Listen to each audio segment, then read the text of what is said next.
You wake up to the smell of mold and yesterday's cigarettes. The ceiling above you is cracked, brown water stains spreading like a disease across the plaster. You're 26 years old and you've already failed at everything that mattered. Your father's construction business, gone, swallowed by death after his heart gave out in the middle of a job site. Your college degree, worthless, collecting dust in a drawer while you work 60-hour weeks at a warehouse for minimum wage. You can barely afford this apartment, barely afford to eat. You're invisible, disposable, another face in the crowd that nobody remembers. Your phone vibrates on the nightstand. It's your sister, Maria. She's calling from the hospital again. Quote, 0. Her voice cracks through the speaker, weak and afraid. Quote, 1.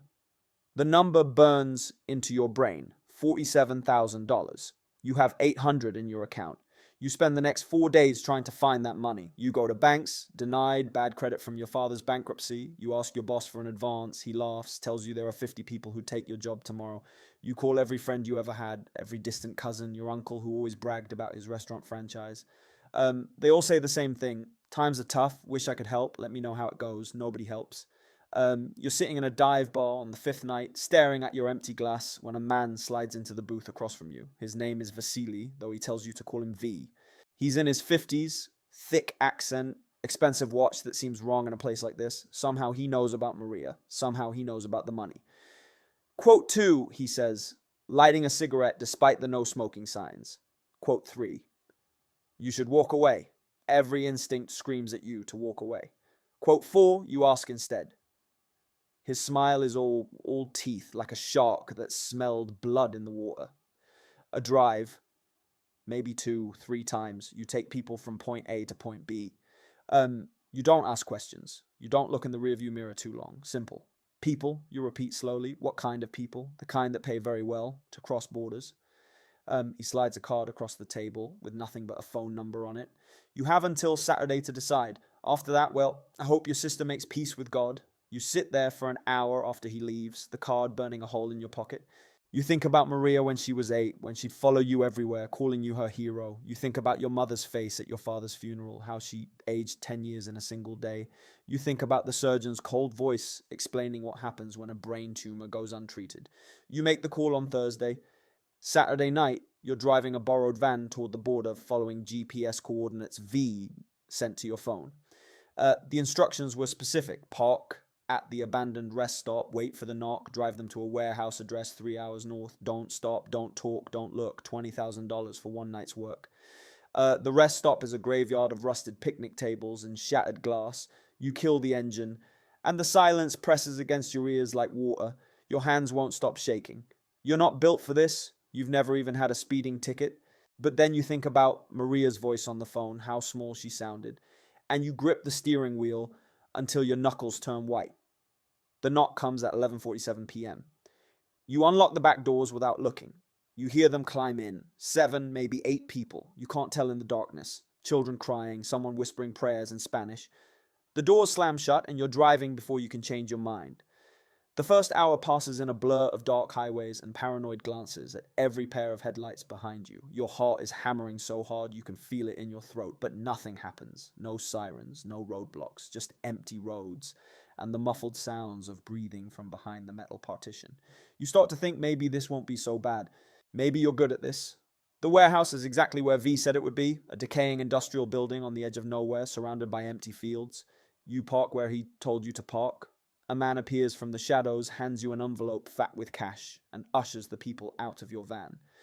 They move like ghosts, silent and quick, disappearing into the building. One of them is a girl, maybe 16, with Maria's eyes. She looks back at you before she vanishes inside, and something in her expression makes your stomach turn. But then you're driving away, the envelope on the passenger seat, and you tell yourself she'll be fine. They'll all be fine. This is just transport. You're just the driver. You take Maria to her surgery consultation on Monday. You pay the deposit in cash. The relief in her eyes when the doctor confirms the operation date makes everything worth it. She hugs you so tight you can barely breathe, whispers, "I knew you'd figure it out," against your shoulder. You're her hero again. V calls you the next week, then the week after. The jobs blur together. Different locations, different faces, always the same suffocating silence in the back of the van. You don't ask where they're going. You don't ask what happens after you drop them off. The money stacks up in a shoebox under your bed. Maria's surgery goes perfectly. Your mother cries happy tears for the first time in years. Everything is working out. Then comes the night that changes everything. The job seems routine at first. Pick up at 2 a.m., same type of location, same instructions. But when you open the back doors at the warehouse, the man counting heads stops and swears in Russian. He pulls you aside, his grip iron on your arm. Your blood turns to ice. You barely remember the drive, but you force yourself to think back. Had someone seemed nervous? Had you heard the doors open during a stop? Your mind races through the route, the brief moment you'd pulled over to check your phone. Find them, the man says. And there's a gun in his hand now, casual and terrifying. Quote 15. You drive the route backward in a panic, scanning every shadow, every ditch. Your phone rings constantly. V, the warehouse, numbers you don't recognize. They're all asking the same question. Where is she? Her, a woman, young, pregnant. You find her 3 hours later, hiding behind a gas station 40 miles from the warehouse. She's crying, terrified, clutching her swollen belly. When she sees you, she tries to run, but she's exhausted, stumbling. Quote 16, she begs in broken English. Quote 17, you should take her back. That's the job. That's what keeps Maria safe, keeps your mother housed, keeps you from drowning. But she's looking at you with those eyes, desperate human eyes, and you see Maria in her face, see your sister at her most vulnerable. You do something stupid. You give her everything in your wallet, $400, and point her toward the interstate. Run, you tell her. Don't stop. Don't trust anyone. Just run. She vanishes into the pre-dawn darkness, and you drive back to the warehouse alone. V is waiting for you. He doesn't yell. He doesn't threaten.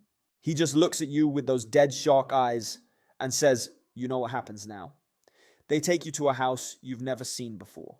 Your mother is there, sitting in a chair, duct tape over her mouth, absolute terror in her eyes.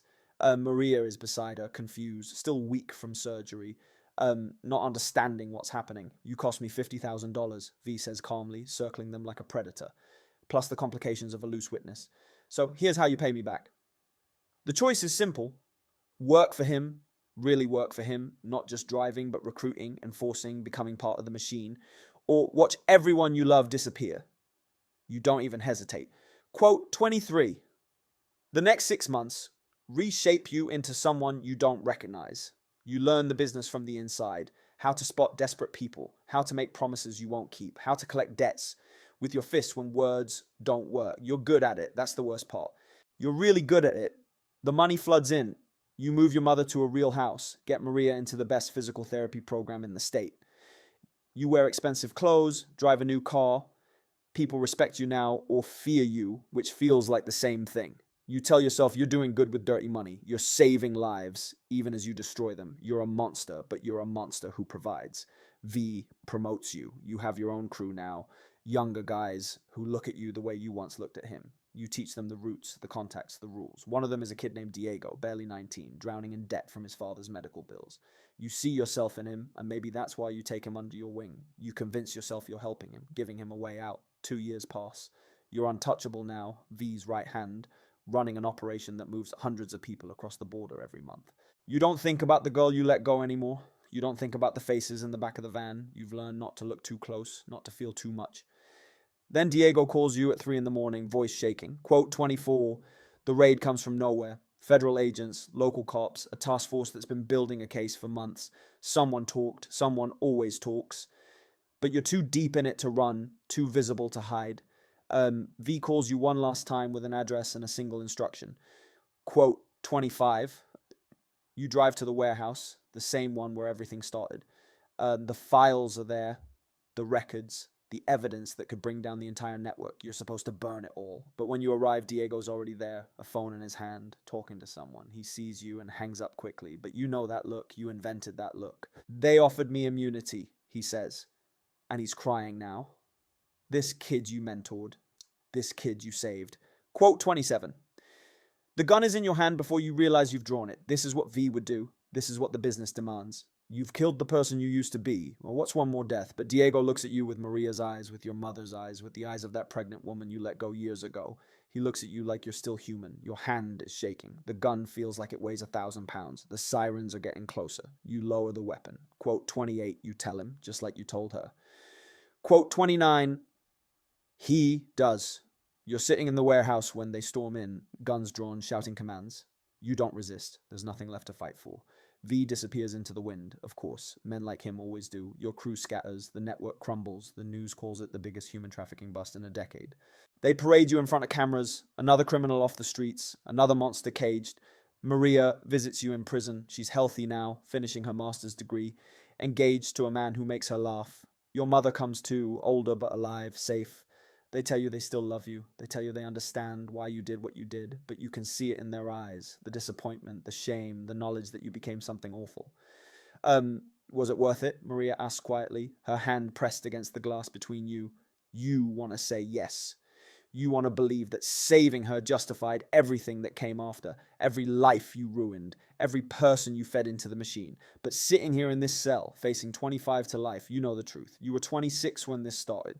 You were invisible, disposable, desperate. Now you're 30 and you're still all those things. But you're also a cautionary tale, another body the system chewed up and spit out. You told yourself you were the hero of this story, that you were doing what you had to do to protect the people you loved. But heroes don't build their thrones on the backs of the broken. Heroes don't justify atrocities with good intentions. You weren't a hero. You were just another criminal who convinced himself his reasons made him different. They don't. You think about that pregnant woman sometimes. Wonder if she made it, if her baby was born free. You think about all the others, the ones you stopped wondering about, the ones you trained yourself not to see. You think about the moment everything changed, that night in the bar when V smiled his shark smile, when you decided that Maria's life was worth more than the lives of strangers. Maybe it was, maybe it wasn't, maybe that's the wrong question entirely. The guards call lights out, your cell goes dark. Tomorrow will be like today, and the day after that, and the day after that, an endless string of tomorrows where you pay for the person you became. You close your eyes and try to remember who you were before. That invisible kid with the cracked ceiling and empty wallet, drowning in hopelessness, but not yet broken. That version of you would be horrified by what you turned into. That version of you would have found another way, would have let Maria die before becoming this. Or maybe he wouldn't have. Maybe he was always capable of this darkness. Maybe desperation is just an excuse. A story you tell yourself when you need to sleep at night. You don't sleep much anymore. The question haunts you in the darkness. If you could go back to that bar, knowing everything you know now, would you still make that call? You tell yourself no, but you're not sure you believe it, and that's the real tragedy.